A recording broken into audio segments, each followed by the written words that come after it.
RTS Info, Didier Duployer. Coup d'envoi ce matin des tests de masse au Covid-19 dans le sud du canton des Grisons. C'est une première en Suisse. Près de 10 000 personnes se sont déjà portées volontaires pour ce test gratuit, dont le résultat est connu après 20 minutes. Au total, 35 000 personnes, touristes compris, sont visées. Les autorités espèrent procéder à 20 000 tests d'ici dimanche. La Suisse qui compte toujours plus de 5 000 nouveaux cas de Covid-19 enregistrés en 24 heures, 5 136 précisément. L'OFSP qui déplore plus d'une centaine de décès supplémentaires dus à ce coronavirus, 106, alors que 174 malades ont dû être hospitalisés. Dans l'attente des nouvelles mesures que doit annoncer le Conseil fédéral tout à l'heure à 14h, cette fois l'heure est confirmée, le personnel soignant lui a adressé une lettre hier.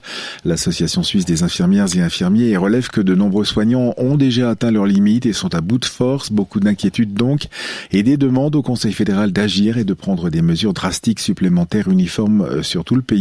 Le fossé se creuse donc visiblement entre les enjeux sanitaires et économiques.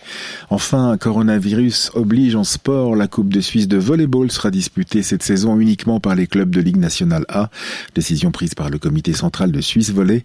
Les huitièmes de finale dames sont ainsi prévus le 17 janvier, la même date que pour les quarts de finale messieurs. Les finales auront lieu le 27 mars à Winterthur et il n'y aura pas de relégation au printemps de la LNA jusqu'en deuxième ligue.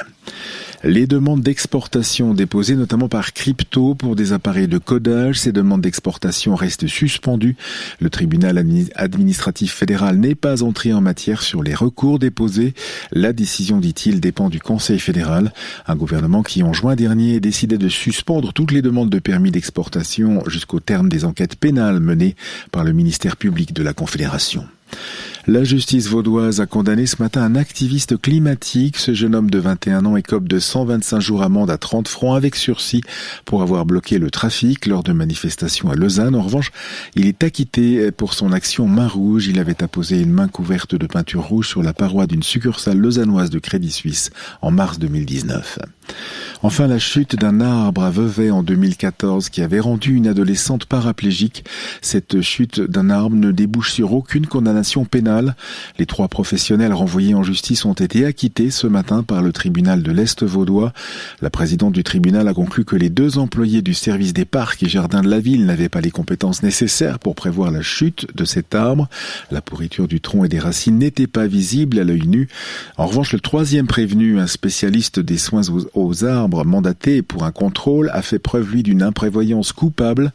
Ce paysagiste aurait dû effectuer un examen plus approfondi, mais les faits qui lui sont reprochés remontent à 2011 et sont donc prescrits. La météo avec des précipitations qui s'étendent à toutes les régions cet après-midi.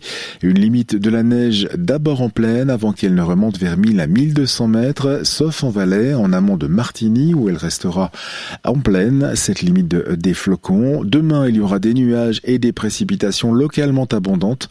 Limite de la neige vers 1000 mètres, mais probablement à basse altitude au début dans les vallées alpines.